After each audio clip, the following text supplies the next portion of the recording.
Hello everyone. Last classes के अंदर हमने डबल फर्टिलाइजेशन में यानी कि फर्टिलाइजेशन के अंदर इस before fertilization and after fertilization के स्टेप्स को पढ़ लिया था। बिफोर फर्टिलाइजेशन के स्टेप्स को हमने अच्छे से स्टडी कर लिया था, लेकिन आफ्टर फर्टिलाइजेशन के स्टेप्स को हमने एक सुपरफिशियल लेवल पर स्टडी किया था। आज हम आफ्टर फर्टिलाइजेशन के स्टेप्स को डेप्थ में स्टडी करेंगे। So first of all start करते हैं। ये थे बिफोर फर्टिलाइजेशन के स्टेप्स कि क्या होता है। सबसे पहले मेल गैमेट का फॉर्मेशन होता है, इसके बाद में फीमेल गैमेट का फॉर्मेशन होगा। जब मेल गैमेट यानी कि जब पोलन मैच्योर हो जाते हैं तब ये पॉलिनेशन करते हैं, यानी कि अपने स्टेमन से स्टिग्मा तक पहुंचते हैं, इसे पॉलिनेशन कहते हैं।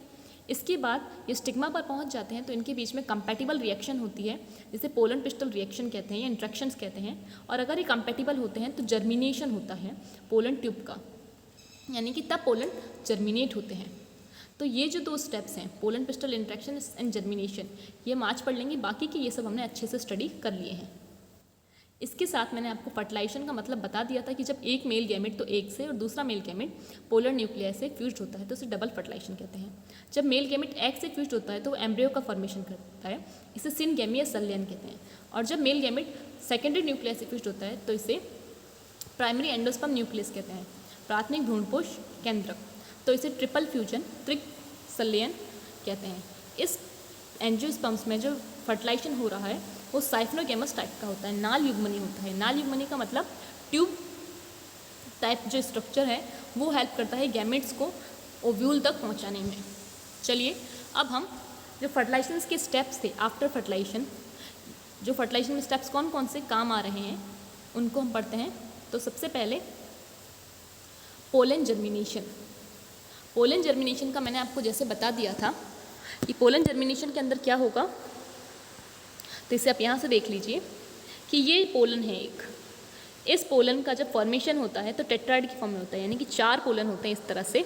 एक एंथर लोब के अंदर बहुत सारे पोलन इस फॉर्म में मिलते हैं, 4 टेट्राइड चतुष्फल की संरचना, जिसमें से हम अगर एक पोलन की बात करें तो वो कुछ इस तरह से दिखाई देता है, जिसमें जो ये अपर वाली सेल है इसे बोलते हैं वेजिटेटिव सेल,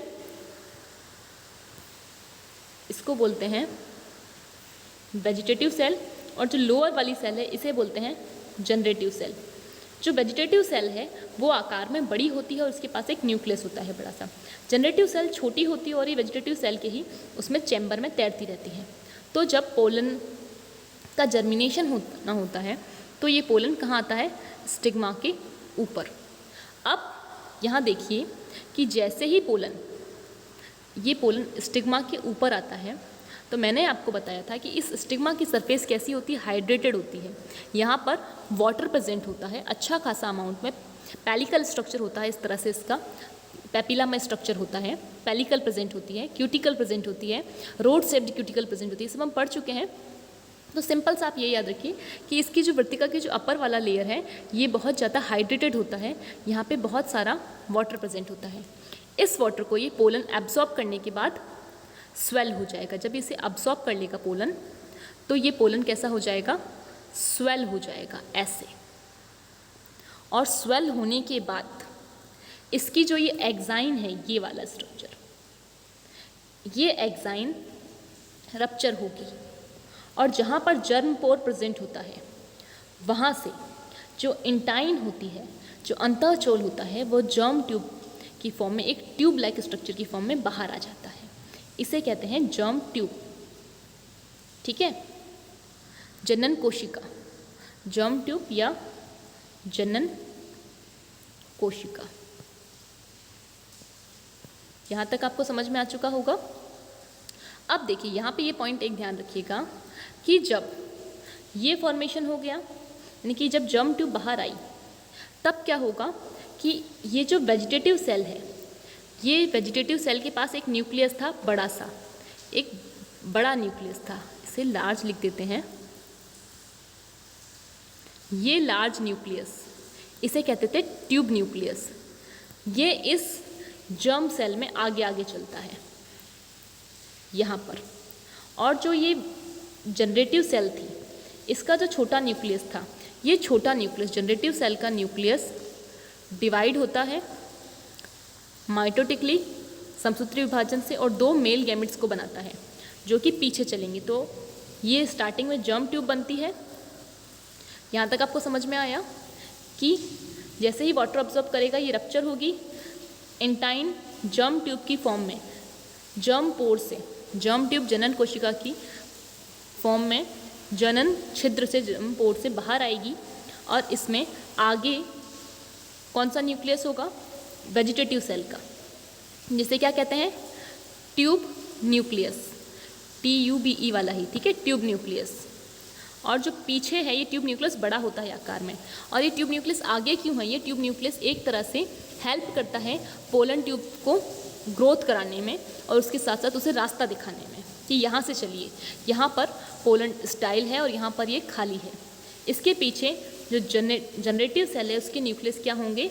डिवाइड होंगे माइटोटिकली। ये जो जनरेटिव सेल का जो न्यूक्लियस था ये डिवाइड होगा और इस तरह से 2 मेल गैमेट का फॉर्मेशन कर देगा।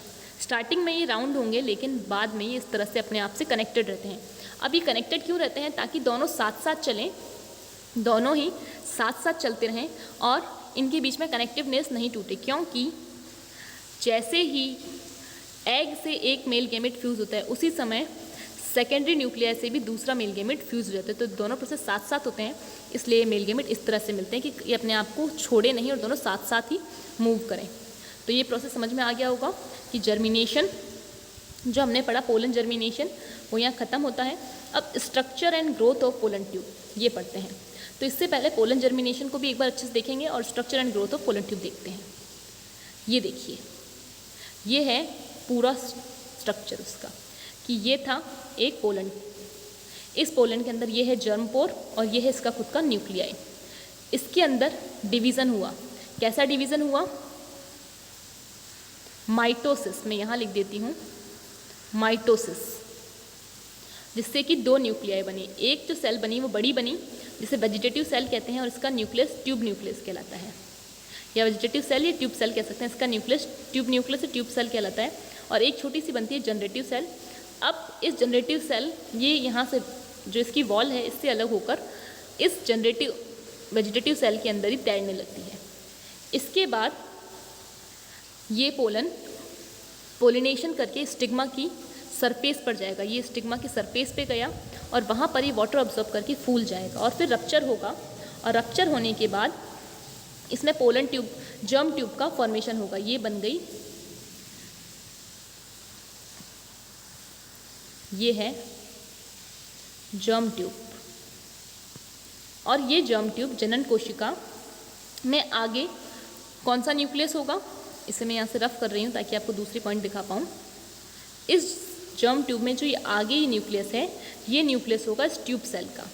और जो ये पीछे न्यूक्लियस है, ये वाले 2, ये न्यूक्लियस इस जनरेटिव सेल में माइटोसिस हुआ। यहाँ पर एक माइटोसिस हुआ था, उससे 2 सेल्स बनी थी। यहाँ पर एक माइटोसिस हुआ है और एक यहाँ पर माइटोसिस हुआ। तो माइटोसिस के नंबर 2 हो गए। तो इसके अंदर ये 2 न्यूक्लियाई बने जो कि आपस में एक दूसरे से कनेक्टेड रहते हैं। पहले ये राउंड होते हैं, बाद में जर्म ट्यूब धीरे धीरे ग्रोथ करती जाती है और पोलन ट्यूब में कन्वर्ट हो जाती है। इसमें ये बाद में लेन शेप्ड के हो जाते हैं और आपस में कनेक्टेड रहते हैं। ये यहाँ तक आपको समझ में आ चुका होगा। अब देखिए, यहाँ तक तो समझ में आ गया। अब यहाँ पे जो मुझे पॉइंट समझाने वो ये है कि जो हमने यहाँ पढ़ा है, एक सेकेंड, जो हमने ये पढ़ा कि structure and growth of pollen tube, structure and growth of pollen tube में हमें क्या पढ़ना है? अब हमें ये पढ़ना है structure and growth of pollen tube में कि ठीक है ना, यहाँ तक का स्ट्रक्चर समझ में आ गया कि जर्म ट्यूब बन गई। लेकिन जैसे ही ये जो जर्म ट्यूब है, ये जर्म ट्यूब थोड़ी ग्रोथ करना स्टार्ट करती है, तो जितना भी इस पोलन के अंदर कंटेंट होता है, जितनी भी माइक्रोट्यूब्यूल होंगी, राइबोसोम्स होंगे, प्रोटीन्स होंगे, आरएनएज होंगे, डिक्टियोसोम्स होंगे, ये सारे ही माइक्रोट्यूब्यूल्स, राइबोसोम्स, प्रोटियोसोम्स और आरएनएज, डिक्टियोसोम्स, ये सब इस जर्म ट्यूब के अंदर आ जाएंगे, जिसमें आगे साइड पे ट्यूब न्यूक्लियस, पीछे साइड पे 2 ये मेल गैमेट्स और ये जो जितना भी कंटेंट है वो सारा इस जर्म ट्यूब, इस पोलन ट्यूब के अंदर आ गया। ये पोलन ट्यूब धीरे धीरे ग्रोथ करेगी। अब इसकी ग्रोथ का एनहेंसमेंट एंड इंक्रीजमेंट, मतलब जो इसे बढ़ावा मिलना चाहिए या इसे रोक देना चाहिए, ये स्टिग्मा पर और स्टाइल पर डिपेंड कर रहा है। स्टिग्मा ने इसे क्या कर दिया, ग्रीन सिग्नल दे दिया, इसलिए रप्चर होकर उसको पेनिट्रेट करते हुए, भेदते हुए स्टाइल में प्रवेश कर गई।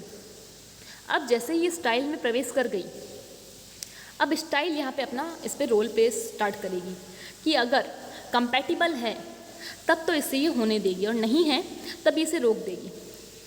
तो मान के चलते हैं कि यहाँ पे ये कंपैटिबल है, तो जैसे ही ये पोलन ट्यूब आगे ग्रोथ करती है, इसका सारा कंटेंट पोलन का इस पोलन ट्यूब में आ जाता है, जो कि आगे साइड में इकट्ठा हो जाता है। इस आगे साइड में इकट्ठे होकर ये कुछ इस तरह से एक हाइलाइन एरिया बनाता है, जिसे बोलते हैं काचाप क्षेत्र। ये काचाप क्षेत्र एक तरह से रूट दिखा रहा है कि हाँ, और क्या करता है, रूट दिखाता है स्टाइल के अंदर कि रास्ता दिखा रहा है कि ये है स्टाइल, यहाँ से चलना है। और दूसरा, ये ग्रोथ में मदद करता है पोलन ट्यूब की, कि पोलन ट्यूब जो इस तरह से इंक्रीज़ हो रही है, इसके लिए जो हाइलाइन एरिया है ये रिस्पॉन्सिबल होता है। यहाँ तक पॉइंट आपको समझ में आ गए, इसे आप यहाँ से अच्छे से समझ सकते हैं कि देखिए, जैसे ही ये जर्म ट्यूब बनी ये वाली और ये पोलन ट्यूब का फॉर्मेशन हुआ, तो ट्यूब न्यूक्लियस आ गया।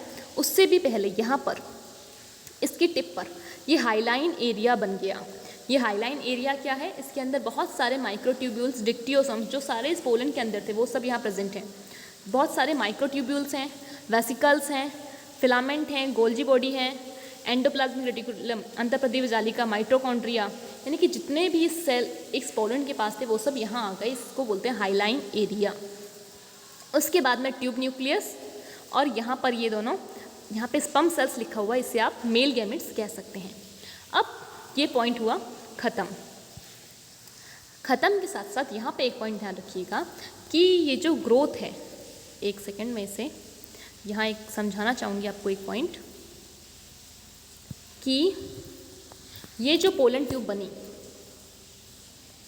इस पोलन ट्यूब के अंदर क्या होता है, ये पोलन ट्यूब इस तरह से बनना स्टार्ट करती है।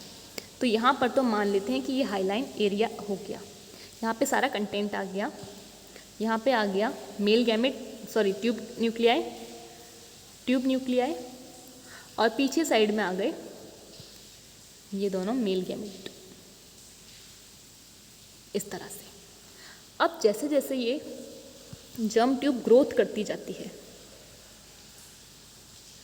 इस जर्म ट्यूब का जो बाकी का हिस्सा है, एक सेकेंड, ये इस तरह से ग्रोथ करी, तो जो इसका बाकी का हिस्सा है, यहाँ पर एक बड़ी सी वेसिकल का फॉर्मेशन हो जाएगा इस तरह से, ताकि वेसिकल का मतलब जो एक रिक्तिका है उसका फॉर्मेशन हो जाएगा, और साथ साथ यहाँ पे एक प्लग का फॉर्मेशन होगा। एक यहाँ पे ऐसे मान लीजिए स्टॉपर लाइक स्ट्रक्चर बन जाएगा, जिसे कहते हैं कैलोज प्लग।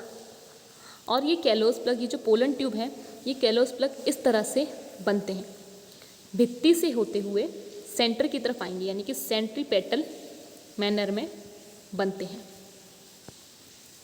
तो ये पॉइंट आपको समझ लेना है।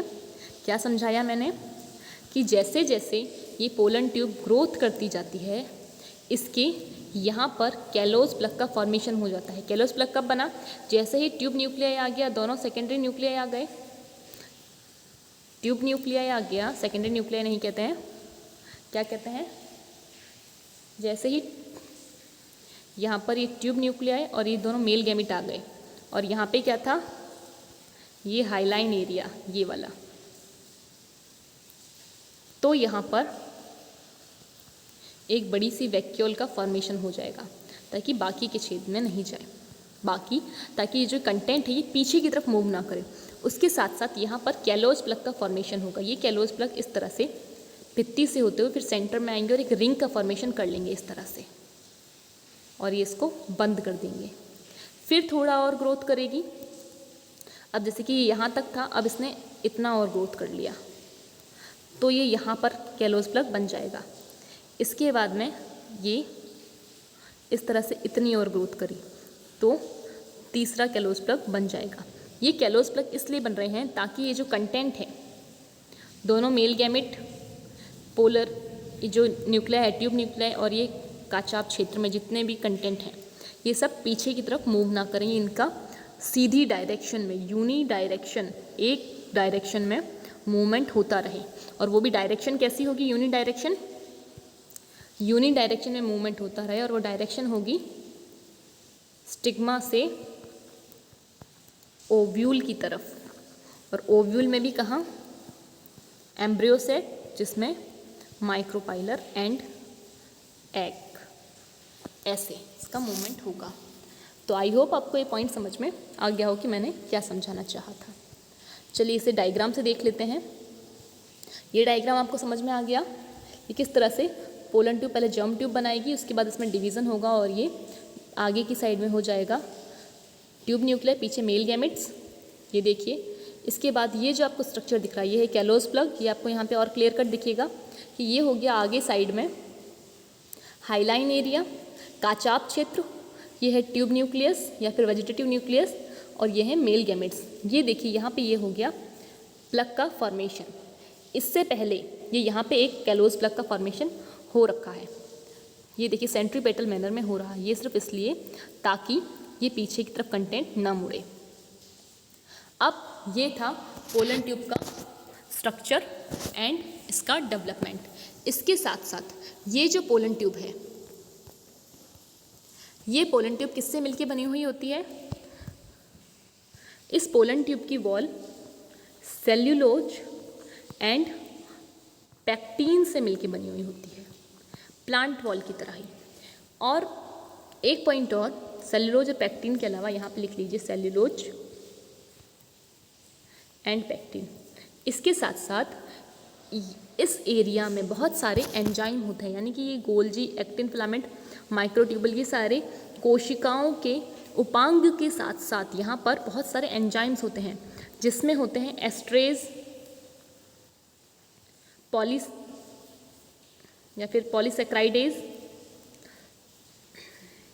हाइड्रोलेज,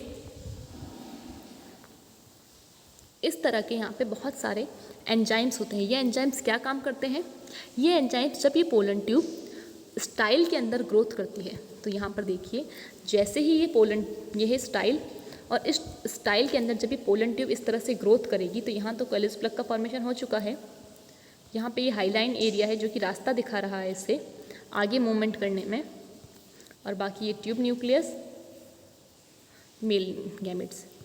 तो ये जो एरिया है इसमें बहुत सारे एंजाइम्स हैं, और ये एंजाइम्स, इनके बीच में जो ट्रांसमिटिंग टिश्यू है, इस तरह से, या तो इस तरह से दिखेगा कि इसके बीच में इस तरह से जो टिश्यूज़ हैं, तो इनके बीच से निकलने में इसे एंजाइम क्या करेंगे? उसको अपघटित करेंगे, इन कोशिकाओं को अपघटित करेंगे, इसे डिकम्पोज करेंगे, ताकि ये जो नैरो एरिया है ये थोड़ा ब्रॉड हो जाए और ये पोलन ट्यूब ईजिली ग्रोथ कर पाए।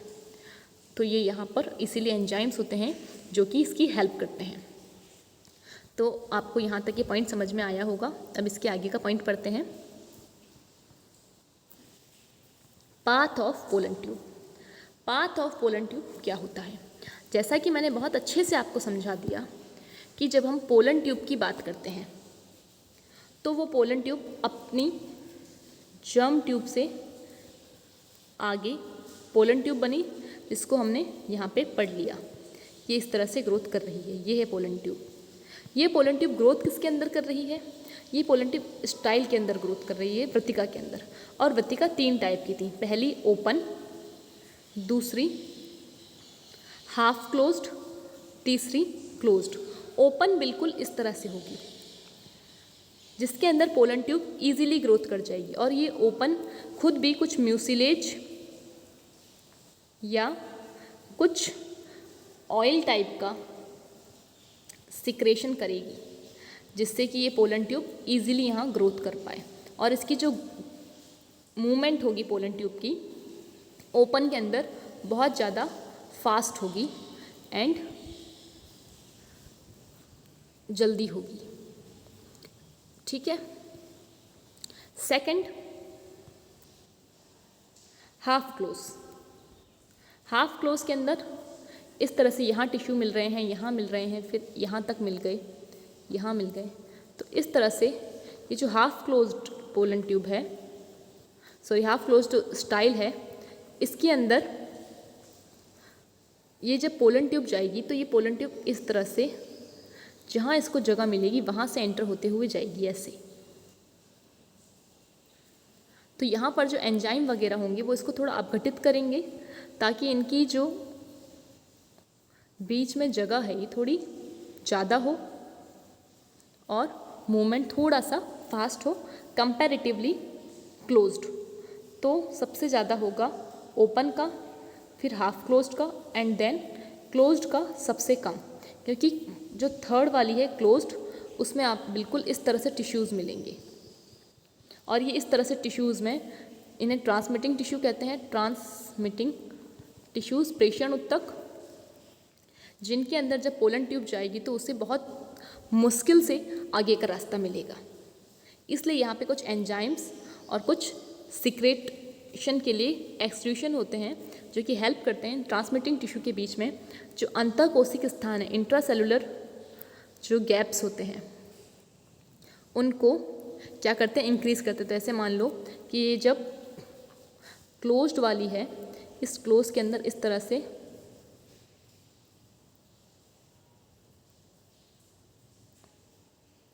ये सेल्स प्रेजेंट हैं, तो जब पोलन ट्यूब जाएगी तो ये पोलन ट्यूब इनके बीच में जो ये गैप है इन्हें यूज़ करेगी। अब इसे यहाँ पर जब गैप नहीं मिलेगा तो यहाँ पे जो इसके अंदर एंजाइम्स होंगे ये उनका सिक्रेशन करेगी ताकि इसे यहाँ से हटा पाएँ और इसको थोड़ा सा स्पेस मिले। तो इसे थोड़ा टाइम लगेगा यहाँ मूवमेंट करने में, क्योंकि इसके यहाँ पे एंजाइम्स वगैरह काम करेंगे। अब ये पॉइंट आपको समझ में आ चुके होंगे, ये पहले भी मैं आपको समझा चुकी हूँ। अब ये तीनों टाइप की जो स्टाइल्स हैं किस फैमिली के अंदर मिलती हैं, किसके अंदर कौन सी मिल रही है, इसका एग्जांपल देख लेते हैं। कि जैसे जो सबसे ओपन टाइप की है, कौन सी, जो ओपन टाइप की स्टाइल है फर्स्ट वाली, ये मिलती है मोस्ट ऑफ मोनोकोट्स के अंदर, एक बीजपत्री के अंदर। जो सेकंड वाली है हाफ क्लोज्ड, हाफ क्लोज्ड कैक्टेसी के अंदर मिलती है, कैक्टेसी जो कैक्टस की फैमिली है उसके अंदर मिलती है हाफ क्लोज्ड। जो थर्ड है क्लोज्ड स्टाइल, ये मिलती है गॉसिपियम, कपास के अंदर, ये मैं आपको पहले भी समझा चुकी हूँ, इसके साथ साथ धतूरे में। और जो ओपन वाली है ये किसका सिक्रेशन करती है, ओपन टाइप की कुछ म्यूसिलेज का, या कह सकते हैं किसी टाइप के न्यूट्रिशन का, जो कि पोलन ट्यूब की ग्रोथ में हेल्प करते हैं, उनका सिक्रेशन करती है। हाफ क्लोज्ड के अंदर पहले से ही जगह होती है, उसके साथ साथ यहाँ पे कुछ एंजाइम्स वगैरह काम करते हैं जो कि उनके बीच में गैप को और चौड़ा कर देते हैं। क्लोज्ड के अंदर जो इस क्लोज्ड को अच्छे से लेते हैं, ये जो क्लोज्ड वाली है थर्ड वाली, ये जो हमें किसके अंदर मिल रही है, गॉसिपियम एंड धतूरे के अंदर। इसमें ट्रांसमिटिंग टिश्यू बहुत ज़्यादा इस तरह से बंद है, तो ये जाएगी उनके बीच में इंटरसेलुलर जो गैप है, अंतःकोशिकीय स्थान, उनसे होते हुए जाएगी। यहाँ पर जो इसके ट्रांसमिटिंग टिश्यू हैं, ये जो ट्रांसमिटिंग टिश्यूज़ हैं, ट्रांसमिटिंग टिश्यू ये एक प्रेशर जनरेट करेंगे, हाइड्रोस्टेटिक प्रेशर, द्रव स्थितिक दाब।